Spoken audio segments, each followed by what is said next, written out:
Hello ladies and gentle bitches, how are we doing? Hi.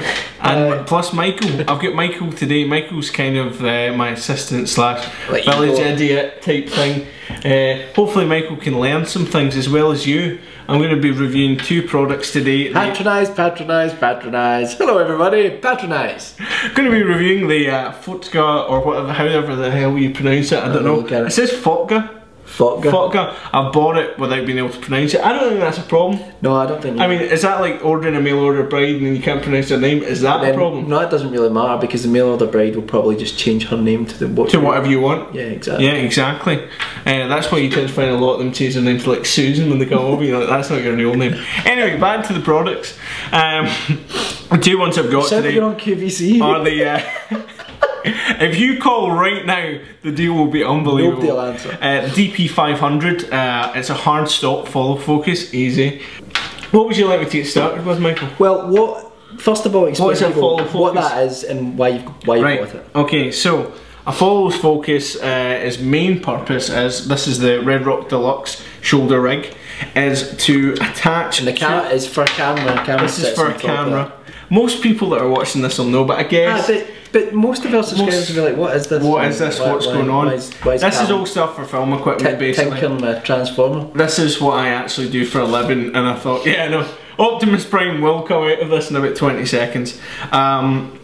Basically, the follow focus allows you to adjust focus on a lens. This one's a hard stop follow focus, which means you can set two focus points and change between them. In a lot of films you'll see kind of shallow depth of field, which means when the background's out of focus and what's in the foreground is in focus, so a face will be in focus in the background, and you'll sometimes see them switch. Hard stops allow you to do that a lot easier because when you get to the point that you want to, it stops turning either way. So yeah, this is absolutely brilliant, particularly for the money. I think on certain places you can get this now for under 100 quid, which is really good because a lot of follow focuses, decent ones anyway, you can go over £1,000. It's all aluminium construction, really well built, and the nice thing about it is it's got two proper clamps, so it fits onto your rail really nicely, and it's got a little adjustment dial. Would you say then that you think that a follow focus is like an essential piece of equipment if you were going to take yourself seriously? For film stuff, like particularly narrative stuff, yeah, definitely, because it allows you to nail things and I can't believe I said that. It allows you to nail your focus a lot easier. Gutter boy. Allows you to nail your focus a lot easier, and allows you to nail your actors and actresses. Well, I mean that's a benefit. I mean, if the film's a success, then why not? Take the cream. Take the cream. You should have a t-shirt that says take the cream. Take the cream. Just went totally Hollywood. Now for the money, absolutely brilliant. Now like I was saying, things I really like about it are the fact that it's got two separate clamps for attaching to it. Some of you will be familiar with the RJ follow focus. Michael's going to do a little bit of close-up filming. It's like Blue Peter camera. Yeah. Yeah, it's like a mentally handicapped child won a competition. The RJ follow focus is a lot more simple in its design. It was really popular for a while. It still is because of the money. It was really good at the time. I picked this up just out of curiosity. It still does a pretty good curiosity. You know that thing that killed the cat? Yeah. Picked it up largely out of curiosity just to kind of check it out. It's nice. It's still got reversible gears, so you can put it on either side depending on the size of your lens. Problem I've had with it is though. I'm confused then. What's the difference between them? I'll get into that. Right, this is, like I said, all aluminium construction, so it's a lot more solidly built, it's a lot finer, it feels a lot nicer in the hand. This is partly plastic, partly aluminium, but the main problem with it is the way it mounts. Now basically you sit it onto your rails and you tighten the screw at the bottom, but at the same time this can move as well, so that if you're taking it off your rig, easier to swap lenses, or if your lens is larger, you'll move this in and out. And basically what I've found is sometimes when you're taking off lenses quickly, this kind of comes off altogether and it's a pain in the arse.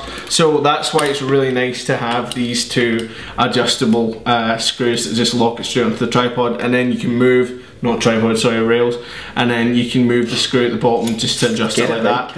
And get it right. It's brilliant. fantastic for the money. My favourite thing about it was the document that came with it from China said, follow focus, made of metal for making film with camera. They don't mess about, do they? They do not. So have you put that through its paces then, because in your work? I've had a 2 days shooting with this so far, and it's brilliant. It really holds up very, very nicely, and it's kind of it's a lot better than the RJ follow focus. I've used quite a few different types of follow focus. The Red Rock with the Red Rock Deluxe rig, and I have to say, for the money, if you're looking to get a follow focus, even within like the £300 bracket, this is brilliant.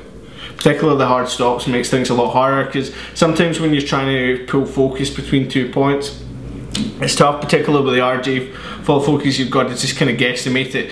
It'll take you a few shots to do it, and if you're doing something like run and gun type shooting, you know, when you're just documentary type stuff, you've got to really nail that focus pull the first time round. With narrative, you've maybe got a little bit more opportunity because you can take a few takes of it, but when you've got to get it first time, take a couple of seconds, set up the hard stops. Save you a lot of time. I tried not to burp there. I know, I heard that. The hard stops.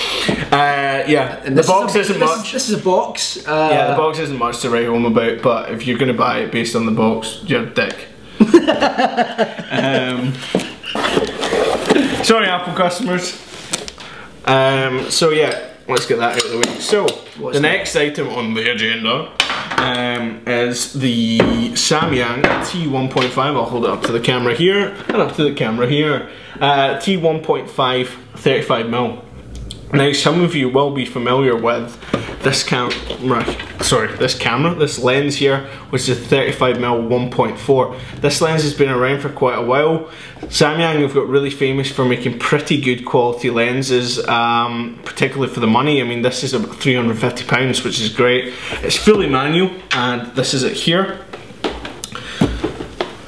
And basically, for your money, I got a declicked iris, which is great for film because you can kind of nicely slide it across. There's no clicks like you would get in a stills lens, and you can kind of do slightly nicer moves with the aperture.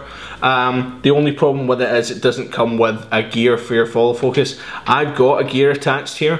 Normally you would have to use one of those either zip tie gears or one that would basically tighten down, but I've fortunately managed to attach it with it's kind of like a putty epoxy tape stuff from 3M. I'll put it in the link below. It's quite expensive, it's like £17 a roll, but it gives you a really good bond, and it doesn't leave any residue. £17 for tape? Yeah, 3 meters or something. So, like I said, gives you a good bond, doesn't leave any residue. Ideal for murderers. I was trying so hard not to make a James Bond joke. It'd have been so bad if I'd done that. What? Like if you'd said, gives you a good bond, and then I went, that would have been fucking horrendous. You wouldn't have gotten the next one of these. Let's see what we do another one. Assuming I don't get lynched for this. Put my profession on the line here. Right, so basically, yeah, fantastic lens. Really, really good for the money. It's nice, but it ain't nice, as I like to say. It is turning into what's nice about it though? What's nice? The build quality of it's pretty good for the money. The image quality of it is pretty nice. It's fairly sharp, and f1.4, nice bright lens, fairly good depth of field. Some people do criticise the bokeh, which is the kind of out of focus area. That's when you'll see a light in the background. It kind of be like a circle. Yeah. Sometimes you get really nice bokeh on lenses. People have criticised this as not being great, but personally, I quite like it. But that's going away to someone, I'm giving that away. And I've moved on to this, the 35mm 1.5T. Now, although 1.5 may seem different to 1.4, no difference at all. The difference is T stops is for cinema, and F stops is for that light's going fucking mental. Strobing. It's strobing. Do you want to, we'll keep going, fuck it. T1.5 and 1.4, these lenses are optically exactly the same. There's no differences between the lenses at all. Then what's the deal? The difference? What is the difference? Different box. That's it. Different box. I just realised this entire video is like a Carlsberg export advert. Any sponsorship greatly appreciated. Paying beer. So yeah, let's open this bad boy up. Again, Samyang aren't particularly well known for their boxes. You get a manual. What the fuck's this? That's test certificate from Sang Kong Lee. Thanks, Sang. You're a legend. And you get this really shit faux sway bag. Sway? Sway? What the fuck am I saying sway? What is it? Suede? Suede. Suede. Sway. You said sway. You said, I said sway. No, because you said feng shui. Feng shui, That's what right. you said, rather Faux sway. Faux sway bag, right? It's not even proper sway. It's horrendous. It's one of the worst. Faux sway. Faux sway. Suede. Like fake suede. Faux suede. Faux suede. Right. You've just had some sort of breakdown. I think that's a brain tumour coming on. Yeah, it's absolute shit. It's nothing like the Canon lenses or anything like that. But again, does that matter really? Does a cover matter? Well, the Canon ones are really nice, but again, you're paying like £1,200 or something for the lens as opposed to 400 that I paid for this, or it was 380 actually. That's in pounds, not dollars. Now the difference between these two lenses, like I said, they are optically similar, but the difference in cost between them is $50 American, £30 UK roughly. And would I say get it? If you're doing films, definitely, because the difference between them is you've got gears built on them. Now that's great if you're running a full focus. You can basically, you don't have to attach anything like that, and you basically attach the lens straight on. It's basically much more like a cine lens. Attaches to your full focus and you're good to go, a lot less fiddling. Another advantage is there's a gear on the iris as well. Show the camera. On the aperture control. The nice thing about it is it's on the side as opposed to this lens, which is on the top, and most of the time when you're shooting, the camera's here, you're more likely to be looking at the side than over the top of the camera. So that's a big advantage there. So yeah, it's kind of, they are kind of cosmetic differences, but functionally they make a big difference to your shoot. Sorry guys, I've just made the fucking rookie error of forgetting the fact that there's a 12-minute limit. Which is quite ironic since we're talking about film gear and you are a professional. Sorry guys. Ashamed of yourself. That's when we're working with DSLRs, isn't it? I think where we was that we were talking about... Talking about the difference. Yeah, and you were talking about as well the actual lenses themselves, what's cool quality. So yeah, basically optically the same, these two. If you're looking to get comparisons online, look for the 35mm 1.4. Your big differences between these two are the fact that this has got the gears built straight in, both on the focus ring and on the iris. And the T scale, which is your aperture scale, is on the side of the lens, which is great. It's a lot easier to come to the side of the lens rather than over the top of it. I've shot a lot of stuff with this lens and I have to say I'm very impressed with it, particularly for the money. And I know optically, because these are the same, the image quality of this one's going to be pretty good as well. I've not done any tests yet, it's completely fresh, literally just out of the box.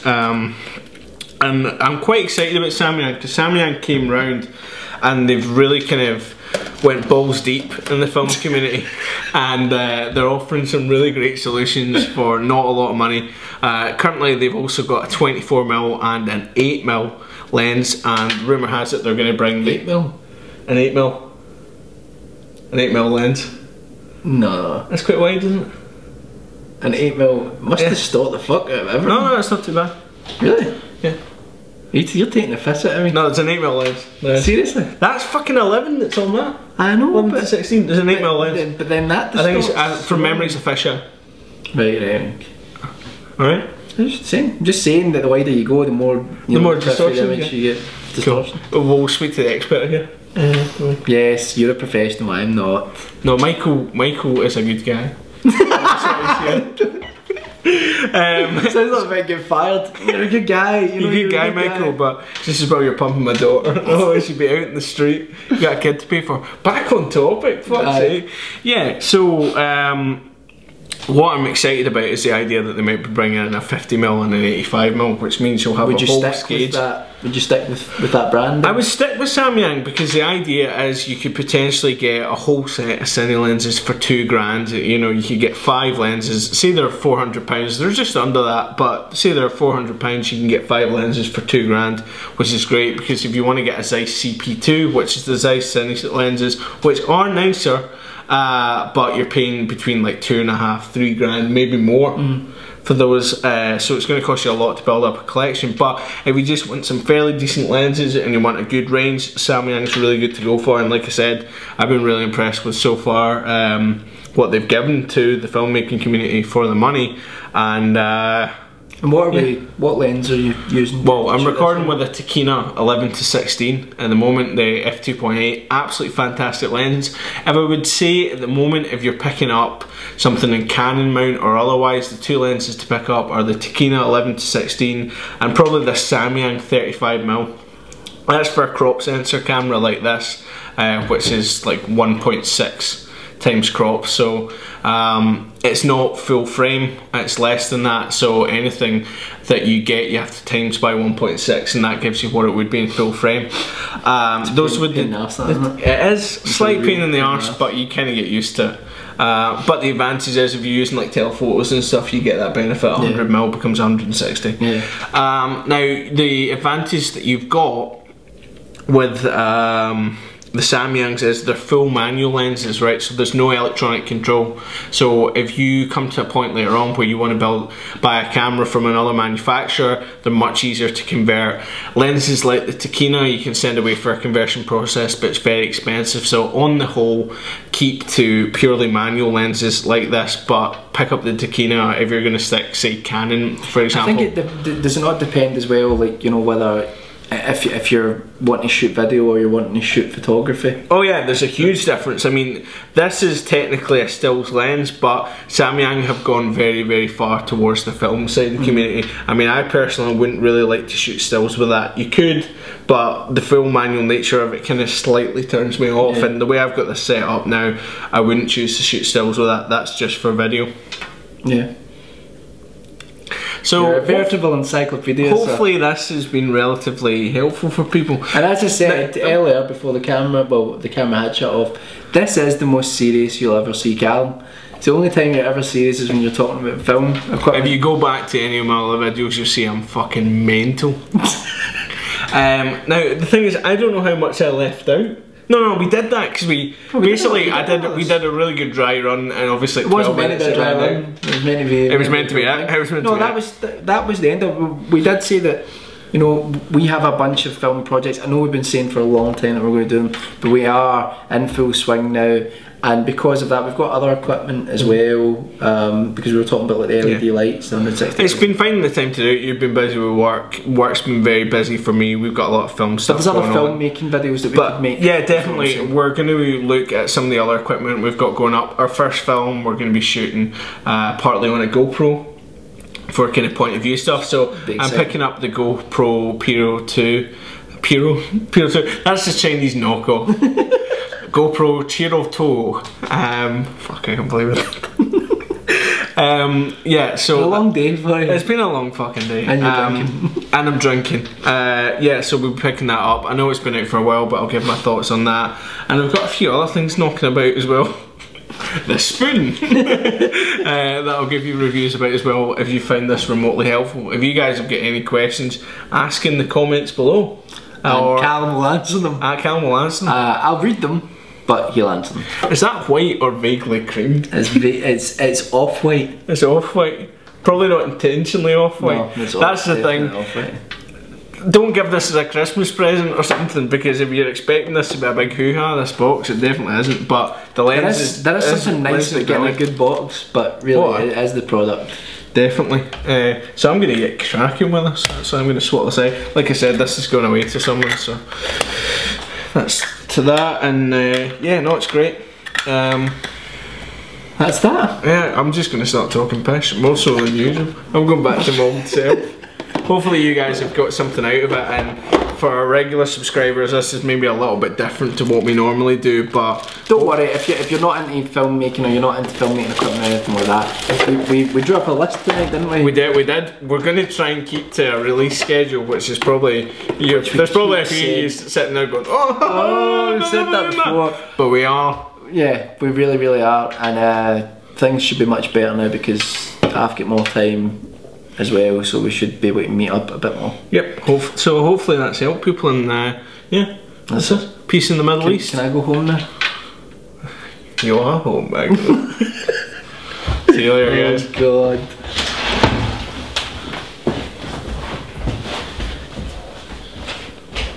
tell me that recorded.